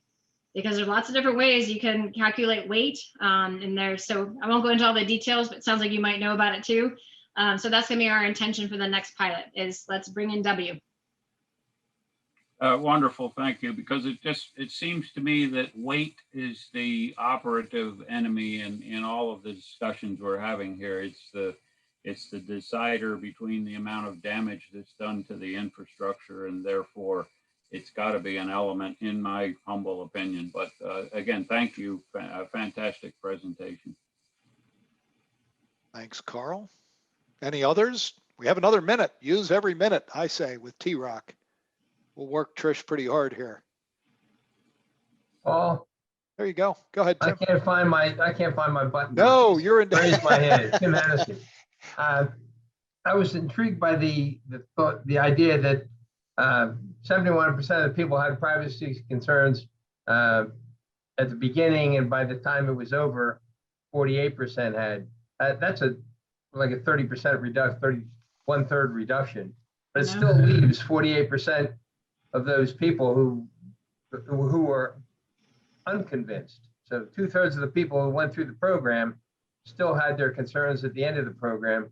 And I'd like to ask Dr. Hendren, is there a way that you found to continue the education process and try to reduce that amount? Because when you have 2/3 of the people still expressing those concerns, we really haven't done a good job at selling the idea. And when 2/3 of the people are against it or remain against it, then it seems to me that's a real significant political concern for people like me who have to vote on whether or not to offend that 50%, that 48% that's still out there. And those were just the people that went through the program. They still remain unconvinced. I don't necessarily know that I want to vote for something that I know half the people out there are going to really be upset with me about. So I appreciate the question and the good highlighting of the numbers that I put up there, that we basically have about half the people who still have privacy concerns. So great comment. The easiest answer is choice. So if we move forward, if we require every vehicle to have a GPS-based device, that number will never come down. So there's just this kind of gut reaction, which is a little bit ironic given that we all have these that are tracking everything we're doing. But there is this still perception. People don't know that. Great point. So people don't quite know how much they're being tracked and gently influenced by little pop-ups and things. So it is going to be an education. So it's choices, education, and then quite frankly, this isn't a very appealing answer here as an elected official, but it's time. So we see, again, in just that 3 months, that decline. So let's look at why that declined and how do we push it down further, to your exact question. So I don't have I think the magic bullet to keep it going down, but I know it has worked to make it go down what we've seen. So choice, education, and time. Excellent. If I may ask one little question. And we have just time for one more, yes. That was a terrific presentation. But during the entire presentation, because I've been taking, I think, serious notes, never once did you mention USDOT. So what is USDOT? And I have a prejudice because I worked there for 2.5 years. And what is the Highway Administration doing on these issues? So Howard, I'm gonna push back on you here. So what do you think FHWA is doing? They're administering the grant and they're trying to stay not opinionated. So I think it is, I want to be complimentary with that comment, because that shift in that 2016 to 2021 map would never have happened without this grant program, would never have happened without FHWA administering the grant program. But they are very resistant to push an option forward. So I don't know, I'm going to ask you, Howard, is that surprising response given that you were there? Is that what you expected me to say? Well, I was there during an aggressive administration. We wouldn't have done that alone. We would have let you do your grant and we would have watched what you were doing and savoring the results, but we would have had other investigations going on somewhere else, or even in a section like New England or the Mid-Atlantic, because that's where some of the biggest transit problems are, because that's the crossroads, particularly for freight and truck traffic. So I am optimistic that the current administration will be more forward-leaning on this topic. But we've also seen Secretary Buttigieg, when he was running for president, talked about VMT fee. He's one of the few candidates that did. He talked about it in his confirmation hearing and now has backed away. So I bring that up again, not in a way to be disrespectful, but just to highlight how challenging this topic is because of those privacy concerns, the rural community concerns. So if you put me on the spot and say, is this the answer? I would try to avoid answering that. Do I think it is? I think so, because what else are we gonna do? It's not gonna be the only solution. So how do we get comfortable enough to explain why this is a good idea? So I think the more work and feedback from the general public we can bring USDOT, the more comfortable they're gonna be leadership talking about this concept. So I feel like that's our job, is to bring some points to raise that they're gonna be comfortable using themselves. Good Trish, answer. Dr. Thanks Hendren. very much. Yeah, thank you very much. Thank you, Howard. Thank you, Representative Hennessy. As we came to a close on that, we can never get quite enough of our subject matter experts, Trish. So we will probably extend some invitation back in one form or another. Thank you so much. Obviously, you were much respected and you did the job and really delivered for us. Thank you. Happy to be here. Thanks. You would be a difficult act to follow, but I have no doubt that Mike Kaiser can handle it. So our acting deputy secretary for Highway Administration, Mike, and I believe I have you all queued up here. Okay, can you hear me okay, Paul? Just perfectly. All right, and again, Trish, excellent job there. I maybe would just add, I think the last part of that conversation, maybe to help with that a little bit, and again, I would look at from the federal level, this does appear to be a little bit easier because again, we have a lot of data here in Pennsylvania that shows how many miles are driven each day.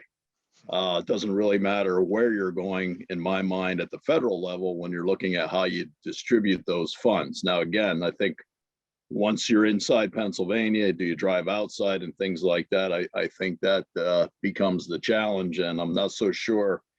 You know, if you have a driver in PA and you have a driver in Maryland, you know, if they're back and forth, you know, at the end of the day, does that make a big difference? You know, is this something you look at when you have your car inspected, things of that nature? But obviously a lot to work out on that. So again, I apologize. I'll stay in my lane here. I'll get back to the highway and bridges. So again, thanks everyone. It's good to be here today. I'm just going to try to do something similar to what Jenny Granger did for us last time, and that's kind of outline the highway and bridge needs here in Pennsylvania. So again, pretty basic outline here. We'll go through the highway and bridge. I want to take a look at the funding levels, just to remind everybody where we've been. Actually, I added 2 more years to that, so we're back to 2010, I believe. And then look at the transportation needs, again, for highways, bridges, and the maintenance component. And I'm going to show you 2 different versions, just a quick total needs, which, you know, kind of includes our existing funding. And then probably moving forward, maybe a focus on, and again, this is something for the commission to consider, but what makes sense moving forward? Are we looking at unmet needs? I think maybe that might be a little bit easier to identify. And then again, we'll wrap this up with some construction program, you know, where we'd like to be and how we would grow that. So can move on here. So again, very familiar screenshot here that I think most of you have seen. You know, I'll focus on the highway and bridges. And again, we got a lot of mileage out of this. Just shows the scope of PennDOT and our overall responsibility. So again, let's go right into the roadways. Again, as shown, we have over 40,000 miles of road. I think the last time I looked at this, there were maybe 4 other states that had more state miles of responsibility than we have. You know, some of those are pretty large. But in general, we break that down into 4 components. We have the interstates, we have the national highway system, you know, portion that are non-interstates. And then traditionally in Pennsylvania, we break it down into non-highway, national highway systems with traffic volumes or ADTs over 2,000. And again, non-national highway system routes with ADTs of under 2,000. And again, recognizing that, you know, we also have local roadways, which, you know, we can't forget about those. And again, in Pennsylvania, the local roadway totals there are about 78,000 miles. So again, big component. So when we look at how we're doing with these assets, again, the focus here is just on the state routes that we own. We look at International Roughness Index as a common performance metric, maybe I'll call it, but it's regarding the smoothness of the pavement. Obviously, the better the pavement smoothness is, the less it gets damaged from the motorist and the traveling public. So there's a little bit of snapshot of our interstates. Again, 60% are excellent. I'm not going to read all these out. Everybody is going to get a copy of this. So again, we have excellent, we have good. We jump down to the NHS, but interstate systems, a little bit of a change there. About 27% are excellent and 38% good. And then you get into the fair and the poor. And then again, the breakdown of these non-national highway systems. And probably a good point time to point out that these bottom two rows here do make up about 75% of our network here in Pennsylvania. So that's what most people are traveling on every day when they go to work, go to school, go into the office or whatnot. But the volumes, of course, that's where things change, where we have the majority of the volumes on the interstates and our major routes when we look at the breakdown per day. So we can do the same with bridges. We go into there again, 25,400 bridges, a pretty large network. And again, probably good to point out that when we define bridges in this nature, these are bridges that have a span of 20 foot or more. These are the bridges that are on a regular inspection program. Again, it's noted that we have an awful lot of box culverts that are less than 20 feet. We have large pipes, there's the technology in concrete pipes and metal pipes and plastic pipes, has grown here over the last number of years. So we have an awful lot of facilities to take care of and manage that are below the 20 feet. But again, for the purpose of this discussion today, it's 20 foot or above. And again, three primary categories. So we have the federal aid system, what's referred to as on the federal aid system. And then there's bridges that are federal aid eligible. And then last but not least are the bridges that are off the federal aid system. And when we go into the conditions, now this is more inspection driven. Again, every bridge is inspected every 2 years in Pennsylvania or less, depending on the circumstances of the individual bridge. But again, you can kind of see the overall scorecard there. So on the federal aid system, 29% are good. We have about 66% fair and 5% poor. And then those numbers change a little bit as you get on through the column in terms of, again, federal aid eligible and the off federal aid system. But here's an area where, unlike the conditions of the local roadways, going back to those 78,000 miles of local roadways, at least in the bridge world, we do have some good data for the bridges, because we do help out inspect. So there's over 6,600 bridges that we're involved with, on a regular basis with local municipalities on inspection. So we are able to pull in that data and can share that information as needed here with T-Rock as we move forward. So again, just a quick review of our construction program and what that has looked like in Pennsylvania. So we took this back to 2010. I did that on purpose, knowing that, in 2013, we passed Act 89. And again, on this chart, we show two different parameters. We have the blue bars, which really just represent the number of projects.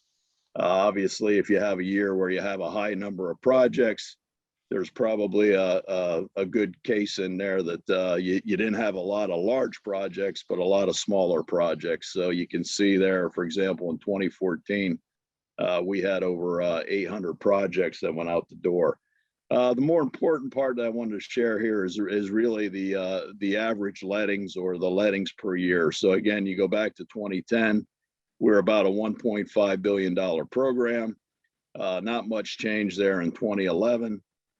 20 and 12, we went up a little bit. And again, we cash flow out our numbers each year. If you have a larger program in front of you or that you have to pay for moving forward, obviously the next year you may not have the resources to match that letting program. But here again, in late 2013, we did pass Act 89 here in Pennsylvania. We also did a little bit of a bonding to make sure that we saw a lot of work in 2014. I think we can easily say mission accomplished there.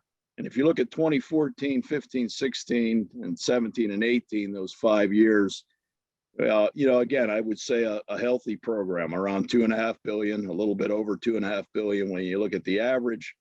But we were very careful at that time, indicating that with no changes at the federal level, knowing how our revenues take a hit from some of the things that Trish clearly talked about, the CAFE standards, cars getting better mileage, just the inflationary aspect. We had pretty much indicated that with Act 89, with no changes at the federal level, that this was likely going to be a 10-year program, and it's starting to pan out that way. I will say the revenues that we lost on the heels of COVID-19 kind of accelerated that a little bit. But again, you can see we started to reduce our letting totals there in 2019. We went down to 2.2. And then again, we all know what happened here in 2020 and the revenues that were lost. And we managed to squeeze out about a $1.6 billion program. Good news is, I'll touch base on this a little bit later, but some of the traffic volumes are coming back. So 2021 does look like we're going to be able to handle about a 1.9 billion. And again, we do a lot of work on cash flow and revenue projections, but it does look like we're going to be able to hold that 1.9 billion then for the following year, but still a lot of work to do on that before we get to that commitment. So again, some things that we shared before with, if it wasn't T-Rock, it was some other groups. This is specific to Pennsylvania, and I think the next 3 slides kind of paint the picture a little bit of what we've been talking about. But there's the projected revenues, and of course in PA, 75% does come from that liquid fuel tax. If we go to the next slide, you can start to see how vulnerable we are here in Pennsylvania when that math changes, so to speak. So again, 2020 obviously was pretty obvious, significant impacts to our traffic volumes, starting in March of 2020. Again, significant hits for the first couple months there, and then a kind of a growth coming back. But you can see there, just a 1% change for the passenger volumes is about a $2.4 million loss there per month. I can tell you right now, we're still not back at 100%. The right side of that formula with the truck traffic, that stayed pretty constant. Maybe a little bit of a dip there in the early part of 2020 with COVID-19. But those numbers came back, and they actually came back stronger, and probably our truck traffic is equal to what we had in 2019 or above. But again, if you put that in perspective, right now, we're still about 8% short of where we were at the same time in 2019. So at 8%, that's 20 million a month. So that's just our way of saying we're not out of the woods yet. 20 million is a lot of money, about 2 million per small bridge, or 750,000 a mile for a decent resurfacing project. So you can see we're still taking a hit on our revenues there. And then this is going to be my favorite slide moving forward here, Paul. We talked about this. We shared this with the Transportation Revenue Commission before. I think we already had a question on this specific slide earlier today, but I'm going to use this. If you're going to a conference and Mike Kaiser's talking, you're going to see this every time, because I think it just really tells us 2 specific things there when you look at this. Again, this is related to the states around us. So again, when you add the federal component to the mix, we rely about 78% of our funding on liquid fuels. And again, so anyone that looks at this would say, boy, when 2020 hit, Pennsylvania got hurt a lot more than some of the other states. And again, when you look at this, sure, there's states like Maryland on there that maybe don't have the network that we do. Delaware obviously is a small state, but the second component of this is there's some big states in here too. So Virginia has a big network. I can't tell you today what New York transportation program is, but I'm pretty sure it's a pretty healthy amount. Ohio got to be somewhat similar to Pennsylvania. And again, when you just look at New York, you realize that, hey, there's a lot of other opportunities here for transportation revenues that obviously other states are looking at. So again, just like I said, it's my favorite slide, and I think this really paints a good picture of really where we're at and where we're heading, and ties in very well with Trish's presentation. So the next slide, when we start to look and share what needs we have with highway and bridges, I just wanted to take a step back and again, just share with the group here. I know many of you probably know this, but we do have just large amounts of data that we can look at. Again, if you go back to the slide from 2010 to 2021, we probably did about $23 billion worth of work. So bid history is pretty solid for us. We have good numbers for cost per mile when we look at resurfacing. Reconstruction gets a little bit more difficult, in terms of the complexity, which I kind of have a bullet point down there further. We have a pretty good handle on the square foot cost for bridges. Hey, Mike, if I could jump in on your bridge comment there, especially since you have a bridge behind you. I don't think it's in PA, but there was a question that popped up about whether your numbers are for all bridges that are in the bridge management system or just the state owned. Yeah, these are state owned, but again, Paul, that having that inspection oversight with those 6,600 bridges, I guess my message here is we could help develop the cost for the local network on the bridges much easier than we can on the roadway. The roadway is going to be a little tougher to solve, but again, we see the inspection reports. We review that with the engineers. So again, I would say cost wise, yes, that does apply to locals. We have a very good handle on that. In fact, if you go from A to Z, starting off with programming, doing all the pre-construction work, looking at right of way and utilities, generally you look around $800 a square foot for the cost of a new bridge. Again, rule of thumb. Obviously, a lot of other things come into that. That help there, Paul? Yeah, indeed. We had a question through the chat that you answered. Thanks. Very good. Very good. Some other things we look at, again, the top 10 pay items. A lot of our contracts, you're going to look at the earthwork. You're going to look at bituminous or the concrete pavement side of things.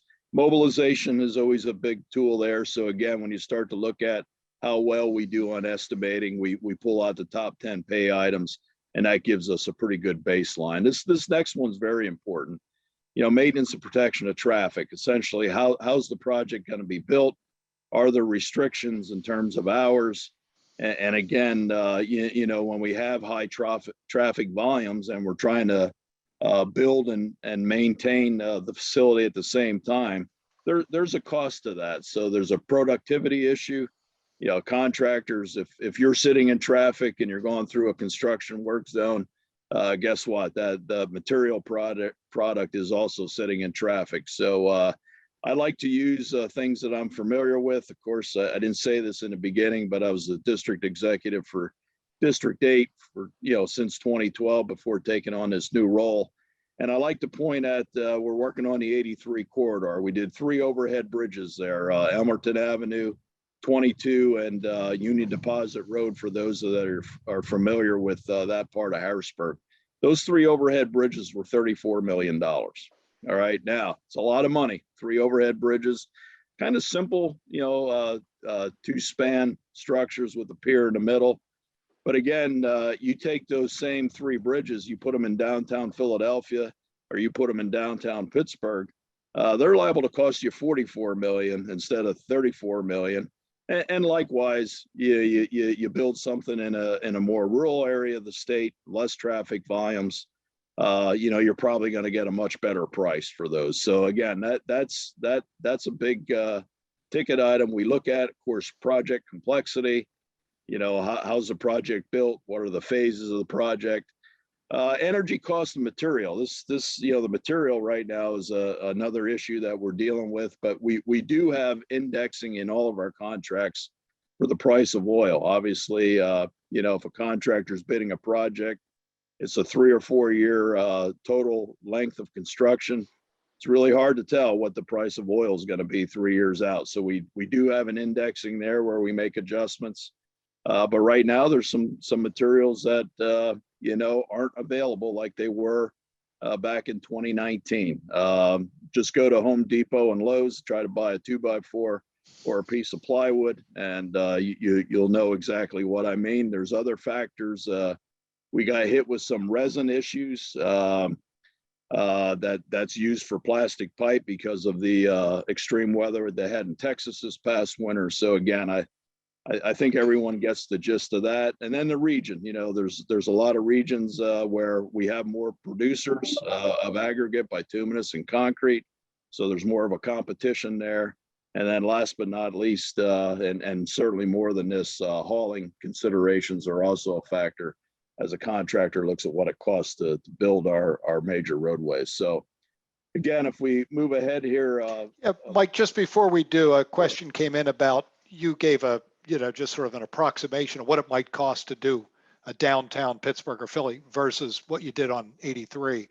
Is that a prevailing wage thing? Is it a combination of things? What's driving that cost increase? Yeah, I would say there's an element of prevailing wage in there, but really at the end of the day, it's the volume of traffic that you have to work around. Again, we have a lot of contractors. The prevailing wage, I think, in transportation is a little bit different of a percentage than it is in the vertical construction.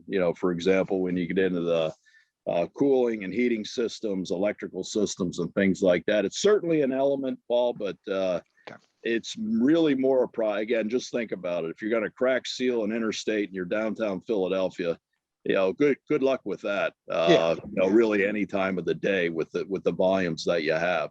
Sure. So again, got a couple more slides to go through here, trying to keep an eye on the time. But again, what we're going to present here is numbers you've probably seen before. We'll do it in 2 different formats. But again, it's the cost that represent the annual need to keep, maintain pavements and bridges to a good state of repair. Look at preservation, rehabilitation, then replacement at or near the end of its serviceable life. So again, you have to set some conditions. So, here's the total needs. Now, this obviously would include some of the current funding that we already have. So I just wanted to make a point of that. But again, you look at the national highway system, about 6.5 billion. That would include the general maintenance, cycle maintenance, but also some modernization. And again, I think the next 2 slides, when we look at the unmet needs, is probably a better place to talk about how that works. But again, we also look at about 6.2 billion for the non-NHS system. Like I said, that's about 3/4 of our network there and our general maintenance operations. And then we have this other segment, which is what we pay to local governments. We have our whole division of vehicle services, driver vehicle services. We have facilities, welcome centers. You mentioned already, Paul, some of the funding that we provide to other agencies and PSP. So if we get in the next slide, here's the annual needs that we have, and a little bit framing this out a little bit better. And again, I think as we look at putting our recommendations out for T-Rock, the unmet needs is probably a better way to frame this out. But again, if you just look at the interstates right now, we feel we're probably need about 700 million a year. Again, when we go back to the previous slide, there's about 1.2 billion of general maintenance needs that are needed on the interstate. Of course, right now we spend about, 500 million a year. So it's pretty easy to do the math to say the unmet needs are 700 million. Now, recognizing we were heading in this direction and the need to keep our interstates in a good condition, we did put a plan in place working with MPO partners across the state and really our internal fiscal team, where we are increasing the funding that goes to the interstates on a yearly basis. And again, all things being the same right now with revenues, by 2028, we'd be investing $1 billion into our interstates. And again, just a little caveat here, does not include the backlog of current replacement needs, but represents an annualized cost to maintain assets in a good state of repair. The next bullet point there is again the balance of the NHS system. So these are the non-interstates, and again, I know it's a comment that's probably overused, but you rob Peter to pay Paul, so to speak. So Paul, not you, Paul, but you know what I mean there. So again, as you invest more in the interstates, there's less money there for the rest of the national highway system. So again, we feel the unmet needs there is about $1.2 billion. We go into the next slide, and this one here is really the one that's probably the most difficult to identify, but unmet system modernization and upgrades. And again, this would be back to all national highway systems. So interstates, expressways, your major routes. I identified the low end there of the range. You can see the range in the second bullet is 2.1 to 3.2 billion. But again, if you just drive around Pennsylvania and you see how the land use has changed, again, I can't help myself but using things that are in my backyard. But if you're up and down the corridor on I-81 from the Maryland line to Lebanon County there at I-78, we have a lot of warehouses. In fact, you can add I-78 to that mix, all the way to New Jersey. That kind of development really changes the access around our interchanges. So you start looking at the needs for improved interchanges. It does not take long, folks, to spend about $30 million easily for a new interchange upgrade. You add truck traffic into the mix, all of a sudden you have issues with maybe some grades coming off of some of these interchanges, where now maybe you ought to be looking at a half mile of truck climbing lane, to get the speeds of the trucks up to the right speed so they can merge. So again, there's a lot of variance there to that. I'm certain a lot of people understand that. So again, just moving through this, you jump back then off the non-interstate system, Paul. If you go back that one slide again, that's all right. We did pretty good here in the tag team, so that was the first time we messed up. But anyway, about 4.1 billion is the unmet needs on the rest of that network. County budgets, and I'm really talking about PennDOT county budgets here. Probably in the hole by 600 million. And if you just look at inflation, we've been holding our maintenance county budgets at PennDOT essentially fixed from 05-06. So just inflation alone says you need about 600 million to put back. And again, what that means is you're still taking care of the operational needs. You're doing the snow removal, you're buying your signs, you're doing your line painting, but there's really very little left over for roadways and bridges in almost any county by the time you get through that. So again, Paul, I'm looking at my time here. We got just a few more slides. Again, as you focus, the purpose of this slide, as you focus on one asset like bridges, you give up some of your conditions on the roadways. So, again, I would say for any industry partners on the call with us today, thanks for all your help on driving down our poor bridges. We used to call them SD bridges, but you can see we had a high there of over 6,000 back in 2008. We drove that number down to below or right near 2,500. So that's a great job. Again, some of the IRI and the payment you can see started to increase 08 through 2012. And interesting here, again, Act 89 was certainly a success, but if you look at that 5 years from 2014 to 2018, we were doing 2.5 billion a year. And yeah, we were focusing on a lot of bridges, but we really didn't make much gain with the IRI on our network as a whole. And again, I think that just drives into those unmet needs there. So have just a couple more slides here yet. And I know industry always likes when we present, here's just a breakdown of the highway, bridge, and you know, the other component, of course, is you know, things like drainage improvements, guide rail, signing, highway lighting, you know, things of that nature. But again, kind of consistent through there, but we provide that on an annual basis. And then the very last slide, Paul, we start to look at, okay, so, you know, we laid the foundation, we have the total needs, we have the unmet needs. Where do we need to go with our program? Again, I would say an initial goal would be, let's work to get back to that 2.5 billion, you know, annual letting per year. As a reminder, 2020, you know, I think the official number there is 1.55. 2021, you know, 1.9 billion. Maybe have a chance to hold that a little bit longer, but again, probably about 600 million in a hole here initially.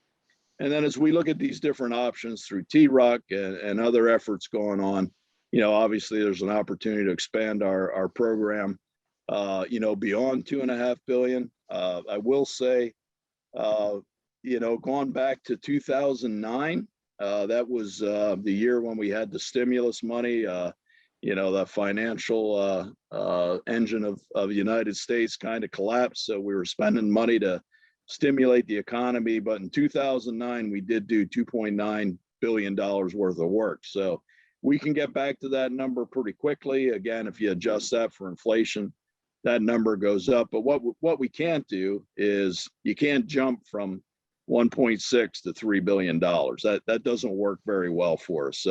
You need to build that up. You need to bring industry along, and we'll figure out how to manage it from there. So again, probably took up a little bit more time than I was planning on, Paul, but you put that pressure on me, you and Trish, Trish's presentation. So thank you. Super job, Mike. We had a few questions. I think there are things we can handle in the follow-up about how much is maintenance versus capacity building and so forth. So I think these are a couple of things we can really handle. I do have a real requirement to make sure we allow a little time for public comment. It hasn't happened yet, so we might be just fine, but I'm going to open that up in just a moment. Let's just handle that. Looking ahead to June 10, we want to see what comes back from the work groups. We'll get additional guidance out based upon our really healthy conversation with Chuck earlier. And we'll also float out to you a structure of kind of a final report, what that may look like. So we don't really have any other input. I'm going to save going through this draft outline. It's starting to shape up in our minds, but we'll share it with you.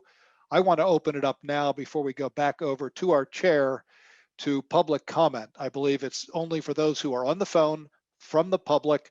I believe it's a *6 option, and I'll be quiet to see if we have any, and we'll ask you to keep your comments very brief and where you're from if you do speak with us.